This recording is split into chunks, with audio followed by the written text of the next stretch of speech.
Dear friends, welcome to Biology Med-Easy. Now we are going to discuss transcription part 3, where we will discuss the post-transcriptional changes. So in the previous two videos we have discussed what is the principle of transcription, how transcription is taking place. Now after transcription is complete, there are some modifications. In case of prokaryote, the modification is very simple. And in case of prokaryotes, there is no intron and exon difference is not there because it is full of exons. That is why directly mRNA is transcribed. This is 5' and this is 3'. But it requires some modifications, otherwise it will be attacked by exonuclease enzymes.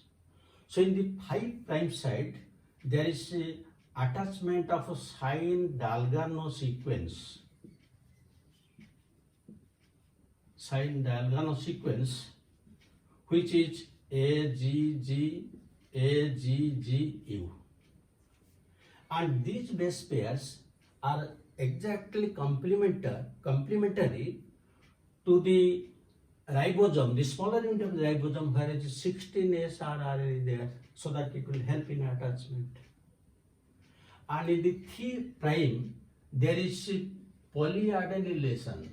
That means around 200 to 300 adenylic acid nucleotides, they will be arranged so that exonuclease enzyme cannot attack it. These are the two modifications in case of prokaryotes. But what is happening in case of eukaryotes? You know that in case of eukaryotes, the genes are known as split genes. Split genes, and discovered by Robert Sharp, for which he was awarded Nobel Prize.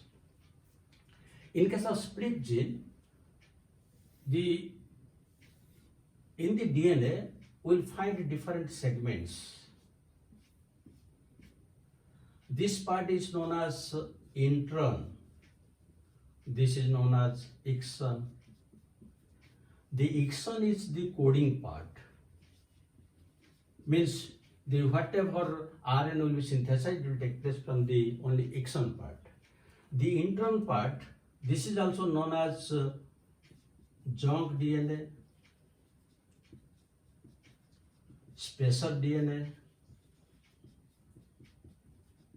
or IVS, means intervening sequence, and this is the non-coding part. And particularly in case of human beings, the introns are about 98%, while exons are only 2%. This is known as split gene arrangement. So when from such type of DNA, the RNA will be transcribed. So naturally, if it is intron, then naturally this will be intron, then exonic part, then intronic part, then exonic part, then intronic part. Suppose this part is exonic part and this is intronic part. I have drawn like this to show you that how they differ. And this is the 5', this is the 3'. Now, what will be modifications? At the 5' side, there will be capping. Now, what is the meaning of capping? In the 5', there will be attachment of a 7-methylated guanosine. Means guanosine is a purine, doubling structure, and at the 7th position, it is methylated. Whenever anything is methylated, it becomes poisonous. And this is attached to the 5', again, by way means a very rare linkage, that is 5' to 5' linkage. This side is 5, and from this methylated guanosine also 5 side will be attached. This is very, very rare. And why this is added? Why capping takes place? Again, the exonuclease enzymes cannot attack it. In the same manner, in the 3' side, there will be polyadenylation. And that is again by the enzyme poly A polymerase enzyme. Now, this is protected from either side so that the exonuclease enzyme cannot attack it. Now, this is known as HNRNA because it has both intronic and exonic parts. HN means heterogeneous nuclear RNA, but ultimately we require mRNA. So how this should be converted to mRNA? You see what is happening. In the next step, what will happen? Now, there will be splicing, means the introns will be cut and the exons will be joined together. For this, the cell takes the help of SNRNP. SNR means small nuclear ribonucleic phosphate. This is of 5 types: U1, U2, U4, U5, and U6. These are the 5 types of small nuclear ribonucleic phosphates. They will combine with 60 different types of proteins. Now, this SNRNPs, they will move from 5' side and to 3' side on either side, so that they will come to the starting point and the terminal point of each intron. Now, at this point, they will combine with the proteins and they will give rise to spliceosomes. The spliceosomes. And these spliceosomes, with the help of ATP, will cut these introns and join the exons so that ultimately we'll get one mRNA. This is known as splicing, means the removal of the introns and joining of exons. Again, at the starting and end points of each intron, at the starting point you will get GU and at the end you will get AG. This is known as GU-AG rule. This is for all introns, this is same because that will not be transcribed.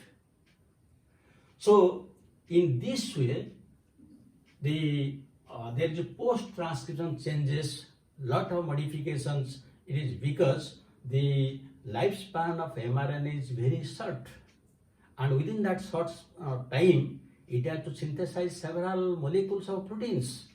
But if it will be attacked by the different exonuclease enzyme, because it has to come from the nucleus to the cytoplasm, and it has to carry out protein synthesis, and any time the exonuclease may attack it, then how it will solve the purpose? That is why these modifications are necessary. So now you have a clear understanding of how the transcription taking place, how the post-transcription changes are taking place.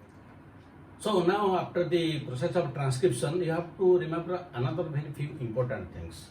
Number one, in a DNA replication there is a proofreading or editing, but in case of transcription, proofreading is not present at all. Very important. And if there will be any mistake during splicing, then it will lead to serious disease like beta thalassemia. That is why the transcription also should be very accurate like that of replication. Similarly, this transcription can be inhibited by different molecules, different substances, and the common ones are actinomycin D, another is rifamycin, and another very important is amanitin. These substances, they can inhibit transcription. Yes. Now let us discuss questions.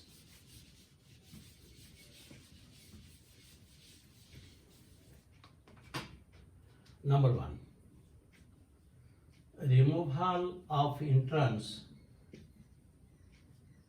and joining of exons is known as slicing, splicing, capping and tailing. Second question.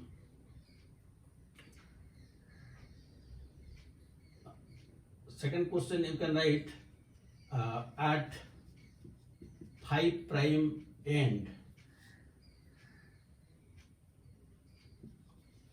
what happens in eukaryotic mRNA. A choice tailing, B choice capping, C choice slicing, D choice none.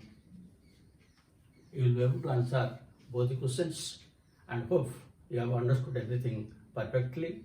Thank you very much and have a good day.